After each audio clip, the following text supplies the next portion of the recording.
E depois destas coisas vi descer do céu outro anjo, que tinha grande poder, e a terra foi iluminada com a sua glória. E clamou fortemente com grande voz, dizendo: Caiu, caiu a grande Babilônia, e se tornou morada de demônios, e covil de todo espírito imundo, e esconderijo de toda ave imunda e odiável. Porque todas as nações beberam do vinho da ira da sua fornicação, e os reis da terra se fornicaram com ela. E os mercadores da terra se enriqueceram com a abundância de suas delícias. E ouvi outra voz do céu, que dizia: Sai dela, povo meu, para que não sejas participante dos seus pecados e para que não incorras nas suas pragas. Porque já os seus pecados se acumularam até o céu, e Deus se lembrou das iniquidades dela. Tornai-lhe a dar como ela vos tem dado, e retribuí-lhe em dobro conforme as suas obras. No cálice em que vos deu de beber, dai a ela em dobro. Quanto ela se glorificou, e em delícias esteve, dai-lhe outro tanto de tormento e pranto, porque diz em seu coração: Estou assentada como rainha, e não sou viúva, e não verei o pranto. Portanto, num dia virão as suas pragas, a morte, e o pranto, e a fome, e será queimada no fogo, porque é forte o Senhor Deus que a julga. E os reis da terra que fornicaram com ela e viveram em delícias a chorarão, e sobre ela prantearão, quando virem a fumaça do seu incêndio, estando de longe pelo temor do seu tormento, dizendo: Ai, ai daquela grande cidade de Babilônia, aquela forte cidade, pois em uma hora veio o teu juízo, e sobre ela choram e lamentam os mercadores da terra, porque ninguém mais compra as suas mercadorias, mercadorias de ouro, e de prata, e de pedras preciosas, e de pérolas, e de linho fino, e de púrpura, e de seda, e de escarlata, e toda a madeira odorífera, e todo o vaso de marfim, e todo o vaso de madeira preciosíssima, de bronze e de ferro, e de mármore, e canela, e perfume, e mirra, e incenso, e vinho, e azeite, e flor de farinha, e trigo, e gado, e ovelhas, e cavalos, e carros, e corpos e almas de homens. E o fruto do desejo da tua alma foi-se de ti, e todas as coisas gostosas e excelentes se foram de ti, e não mais as acharás. Os mercadores destas coisas, que delas se enriqueceram, estarão de longe pelo temor do seu tormento, chorando e lamentando, e dizendo: Ai, ai daquela grande cidade, que estava vestida de linho fino, de púrpura, de escarlata, e adornada com ouro e pedras preciosas e pérolas, porque numa hora foram assoladas tantas riquezas. E todo piloto, e todo o que navega em naus, e todo marinheiro, e todos os que negociam no mar se puseram de longe, e vendo a fumaça do seu incêndio, clamaram dizendo: Que cidade é semelhante a esta grande cidade?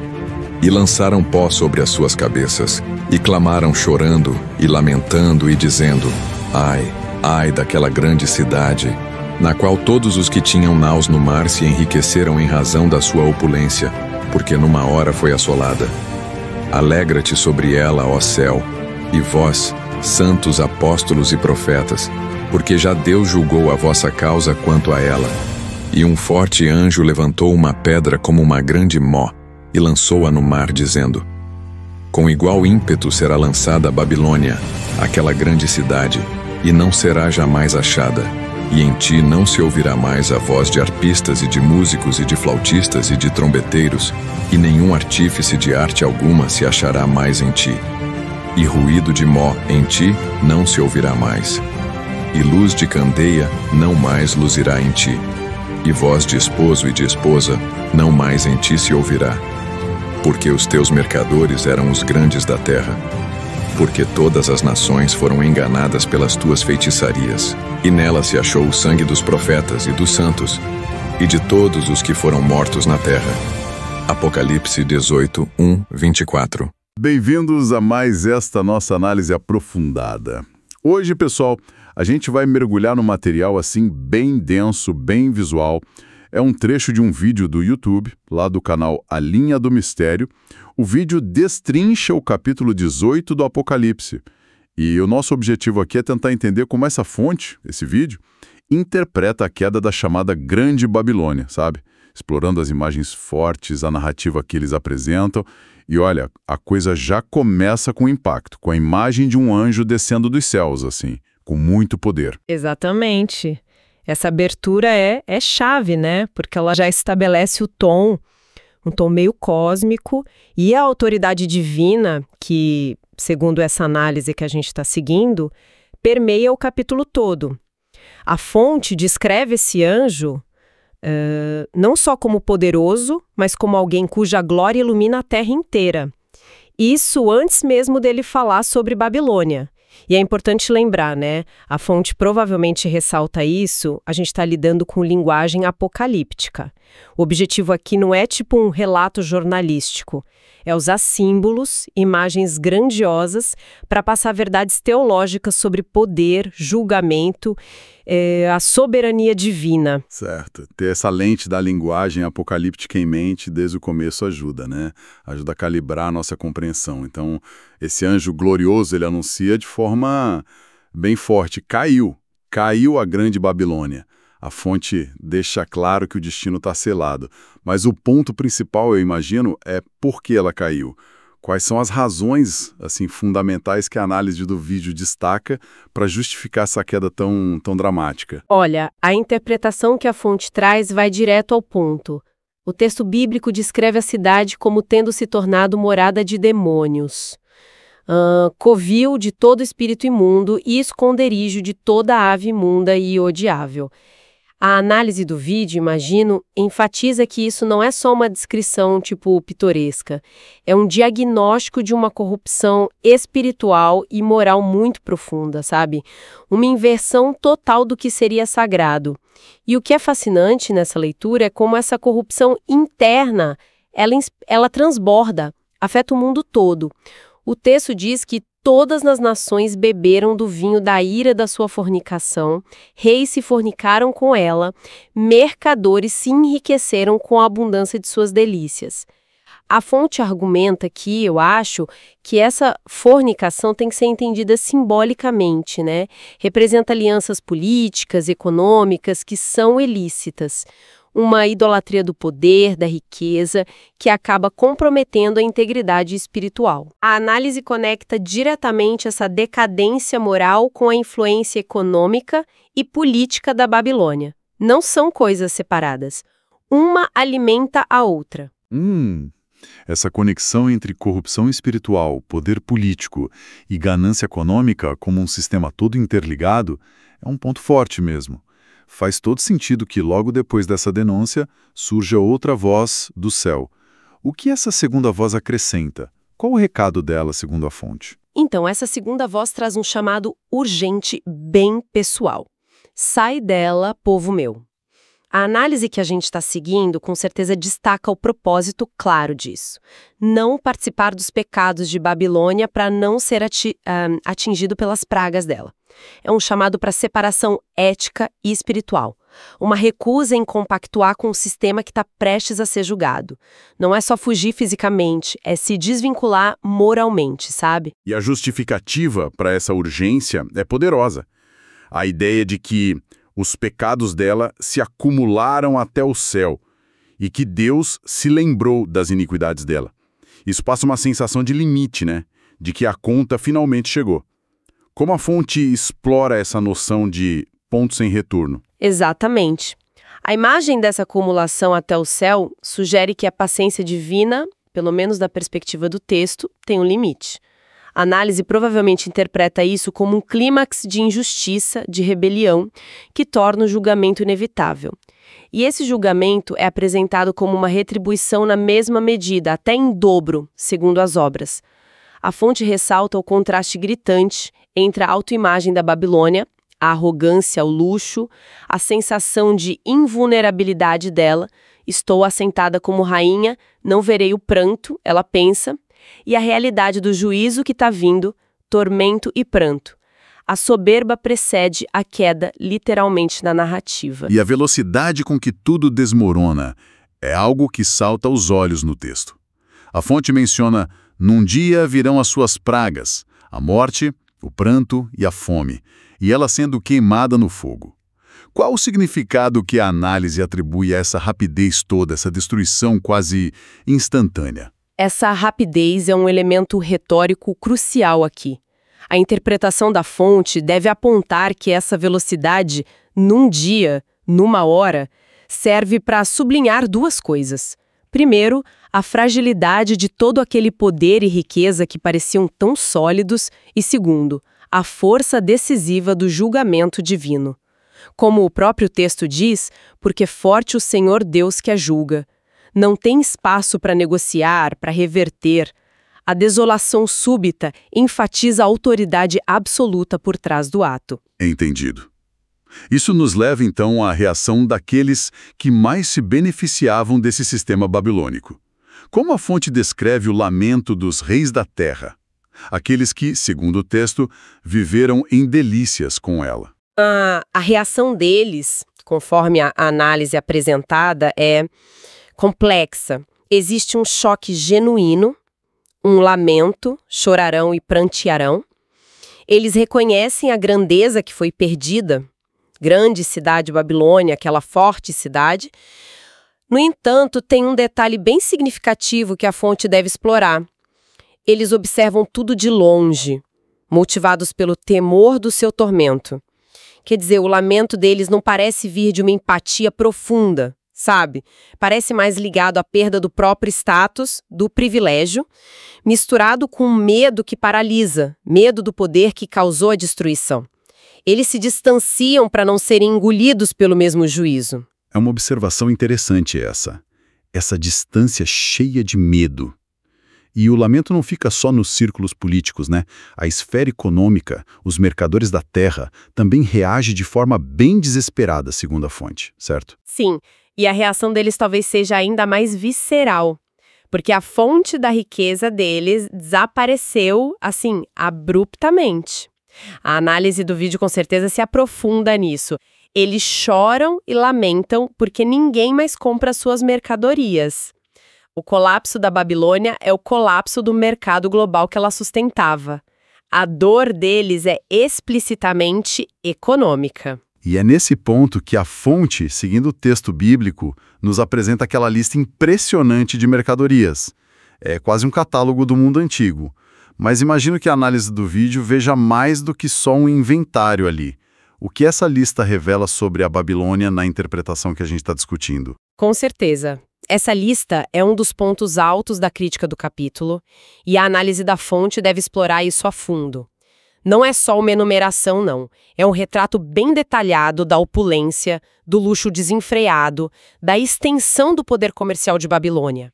A gente tem metais preciosos, ouro, prata, gemas, pedras, pérolas, tecidos finos, linho, púrpura, seda, escarlata, materiais de construção, decoração exótica, madeira odorífera, marfim, bronze, ferro, mármore, especiarias e perfumes caríssimos, canela, mirra, incenso, alimentos e bebidas de luxo, vinho, azeite, flor de farinha, trigo, animais, gado, ovelhas, cavalos e meios de transporte, carros. A extensão, a variedade mostram um império comercial que domina todos os setores, assim. Mas o clímax dessa lista e o ponto mais chocante que a análise deve destacar é o final. E corpos e almas de homens. Isso expõe a desumanidade fundamental do sistema. Pessoas são reduzidas a meras mercadorias, traficadas junto com os bens materiais.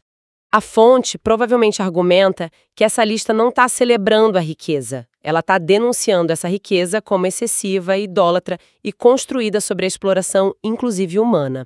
O desaparecimento de tudo isso, o fruto do desejo da tua alma, foi-se de ti, é apresentado como a consequência direta dessa corrupção econômica e moral. Nossa, essa inclusão de corpos e almas de homens realmente joga uma luz sombria sobre todo o luxo anterior. É forte. E, assim como os reis, esses mercadores também lamentam de longe, pelo mesmo temor. A reação parece um padrão, então. Exatamente.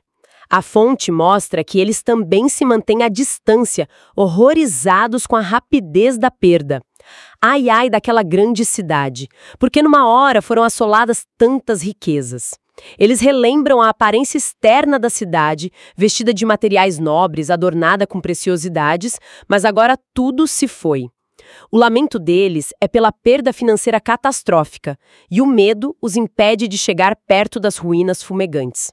E essa onda de choque e lamento se espalha até para quem vive do mar, né? Os envolvidos no comércio marítimo. Correto. A análise que a gente segue aponta que todo piloto e todo que navega em naus e marinheiros e todos os que negociam no mar também se posicionam de longe. Eles veem a fumaça, lançam pó sobre as cabeças em sinal de desespero e clamam sobre a magnitude da perda. Que cidade é semelhante a esta grande cidade? E reconhecem explicitamente, ai, ai, daquela grande cidade na qual todos os que tinham naus no mar se enriqueceram por causa da sua opulência. De novo, a queda dela significa o fim da fonte de riqueza deles. E a reação é de desespero, reconhecimento da perda, sempre com essa ênfase na rapidez, porque numa hora foi assolada. É um quadro de desolação econômica e política total na Terra.